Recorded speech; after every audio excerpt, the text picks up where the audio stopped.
And we're going to jump now to Rei Mesa. How are you? I'm doing great, Greg. How are you this afternoon? I'm doing wonderful. Ray is the president and CEO of Prudential Florida Realty, and Ray is probably the most successful real estate entrepreneur in the state of Florida. And so a guy like him, I've known Ray for a lot of years. He understands. He's got a finger on the pulse of the Florida market. And we have a gazillion New Yorkers listening to us right now, Ray, and people from New Jersey and Connecticut. So I wanted to ask you, what's going on in Florida? Tell us what the opportunities are. What's the market and the economic climate down there? Well, let me start by saying, Greg, thank you, number one, for having me on your show. And secondly, let me also say that today in Florida, it is 74 degrees, sunny, gorgeous day without a cloud in the sky. So your listeners have to come down to Florida. Yeah, well, I think that's one of the reasons why they come down there. For anyone right now wanting to buy a piece of paradise, and I'll give you the good, the bad, and the ugly, obviously, but let me start with the ugly first. There's a lot of properties on the market in South Florida. That's the ugly part from a lot of inventory. The good part about that is the fact that the affordability in Florida today is the highest it's been in 40 years. In my opinion, all the planets have aligned themselves for an incredible opportunity to acquire a piece of South Florida real estate. So hang on one second. So 40 years. Now what? I know the answer, but I want the people listening to the show to understand what makes up affordability. How do they come up with that index that says that right now it's better than it's been in the last 40 years? Yeah, that's a great question, Greg. And to answer very, very briefly and very quickly, based on incomes today and based on today's prices, real estate taxes, that's how they come up with that index. So 40 years. Now, 40 years is right now the highest it's been in 40 years in South Florida. That's amazing. That's 40 years. So you know what? I'm going to have to hang on to you after the break here because I went a little bit long, so stick around with me, Ray. We're going to finish the interview after the break. Okay, welcome back. This is Greg Rand on Real Estate, 77 WABC and WABCRadio.com. My website is ownedamerica.com. We've got Rei Mesa from Prudential Florida Realty on the line. Thanks for hanging on through the break, Ray. I appreciate it. My pleasure, Greg. So what you were saying, you were telling us about the good, the bad, and the ugly was that South Florida's got a gazillion properties on the market, a lot of them in foreclosures, right? That is correct. We are basically very much aligned with California, Arizona, and Nevada in that particular area. But that creates opportunities for investors and for individuals that can have a vision today and take a look at these very affordable values that we're seeing that I don't think we'll ever see again in our entire lifetime. It's like all the planets have aligned themselves for an opportunity for individuals that can see beyond the next 3, 4, 5 years to really build up their real estate portfolio. So now you got real estate offices all around the country. All around the state of Florida, and so I know it's kind of hard for you to pick one market that you like better than the other ones. But in terms of South Florida versus like we know that Miami, for example, there were a lot of condos built in Miami, and a lot of those condos, the buildings never actually filled up. Is that still the case where it sits right now? There's still thousands of condos that have never been occupied on the Strip down there? That is correct as it relates to downtown Miami. And again, that's one of those markets where there was a very large number of investors buying and fueling the building of the condos. But my recommendation to anyone that wants to invest in South Florida or in Florida in general is that focus on beach and oceanfront. Okay. God's not making any more of that, and to me, those particular properties on beach and ocean fronts all across Florida are completely undervalued today, and there's going to be the segment that's going to come up the quickest. Can you give me an example, like just a random example of, tell me about a town and a piece of waterfront real estate that was selling at the peak for X and now is available for Y? Let's take Naples, Florida, on the the southwest coast of Florida. So Naples, Florida, I think Naples is one of those places that every one of your listeners can relate to and probably heard about. Probably right. 3-bedroom, 2-bath condo on the beach. You go down the elevator, you have sand in your toes. During the peak years, 2005, 2006, that unit was selling for over $1.3 million.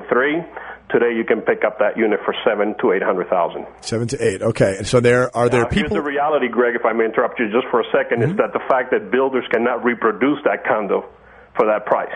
They can't reproduce. Now, are the planning boards, the local governments down there, are they resistant now to approving any new construction? Do you think that'll last for a long time? In other words, is the supply that you have down there likely to be the supply you're going to have for maybe the next 10 years? That's a great question, and right now the challenge is not the local governments. It's quite frankly the building industry are not very excited about having to build and compete with product that is selling for less than it's costing them to build it. Yeah, I guess that makes sense, right? So right now it's not the local governments, but it's really the home building industry that's saying, hey, we're going to wait some time. And then, it takes time for that particular business model to ramp up. So resales are going to be in great demand for 3, 4, 5 years to come at least, with very little, if any, competition from new home sales. Interesting. Hey, I got a question for you. I was down there just recently on the East Coast up by Vero Beach, and I had a conversation with somebody that caused me to go do some research because I think I might have found something down there, a market that's maybe a little bit underappreciated.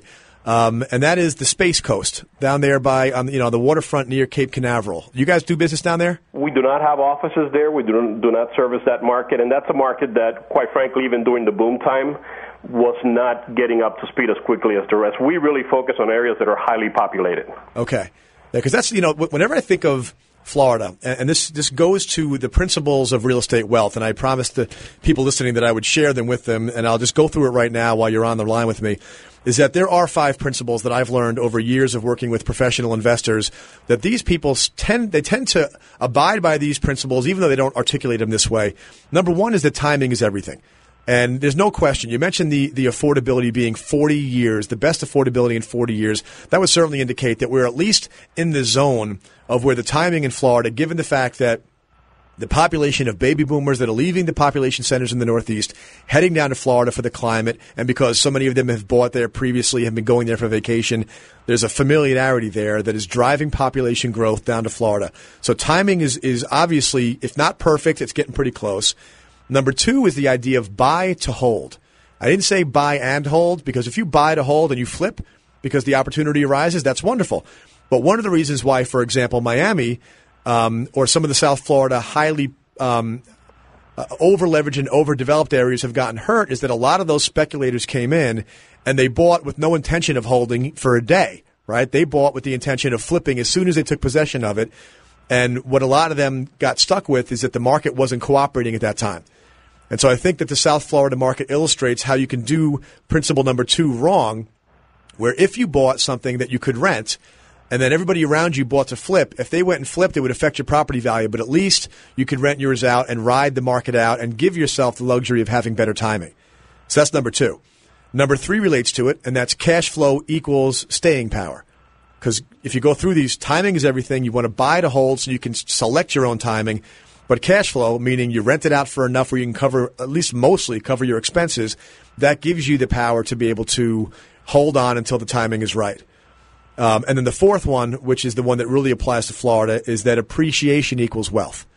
People sometimes think cash flow equals wealth. Cash flow does not. Cash flow makes you a couple of bucks every month, but that's not where the wealth is made. The wealth is made over the next 15 years, for example. I take a position in Florida, whether it be up in that northern waterfront like in the Vero Beach area, or if I go down where the populations are more dense. Either way, the picture for Florida over the next 10 to 15 years, what are your thoughts on that? Well, you're absolutely correct, Greg. And I think one of the points, if I may just digress a moment on the point you made, is that during the boom cycle, real estate, not just in Florida, but all across the country, was being treated as a commodity, and it's never meant to be a commodity. It is for long-term appreciation. Right. So you're absolutely correct. We're now in Florida as a whole, the whole state. When you look at the whole state, we're back to prices of 2002. Which means that anyone who bought prior to 2002 who did not take out the equity on their homes during the boom years is still doing very well on their investment, and their investment has appreciated.